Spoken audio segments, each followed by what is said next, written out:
Friends பாருங்க, எல்லாம் plastic அரிசி சொன்னாங்க. நான் நம்மள சும்மா ஏதோ சொல்றாங்கன்னு நினைச்சேன். இங்க பாருங்க, நான் இது ரொம்ப நேரமா இப்பதான் வந்தேன் வீட்டுக்கு, சாப்பிடலான்னு உட்காந்தேன்.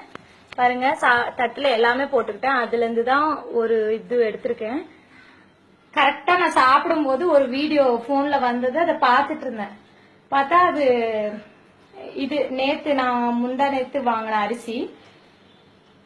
இது சாப்பிடும் போது என் ஹஸ்பண்ட் சொன்னாரு, இது டேஸ்ட் நல்லா இல்ல, இது சாப்பாடு மாதிரியே இல்ல அப்படின்னு சொன்னாரு.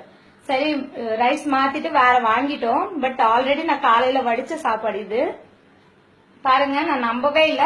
இது என்னதான் எவ்வளவு நேரமா நான் இதை பிசைறேன், இது என் கையில ஒட்டவே இல்லை. உண்மையான அரிசி இப்படி எல்லாம் இருக்காது. பாருங்க, நானும் இப்ப குழந்தைக்கு வாயில வைக்கலான்னு பார்த்தேன். அப்பதான் நான் பார்த்தேன் இந்த அரிசிய, இந்த சாப்பாடு இப்படி இருக்குன்றது. இப்ப ஜஸ்ட் அந்த வீடியோ வந்ததுனாலதான் நான் இப்படி உருண்டை பிடிச்சு பார்த்தேன், இல்லைன்னா நான் பார்த்திருக்கவே மாட்டேன். பாருங்க, பவுன்ஸ் ஆகுது பாத்தீங்களா? இத நான் கண்ணார பாக்கலன்னா நான் உண்மையிலே இதை நம்பி இருக்க மாட்டேன். சாப்பாடுல எல்லாம் கலப்படம் பண்ணுவாங்களான்னு எனக்கு டவுட்டா இருந்தது. பாருங்க, பாத்தீங்களா? சோ அரிசி வாங்கின உடனே செக் பண்ணுங்க, ட்ரை பண்ணி பாருங்க.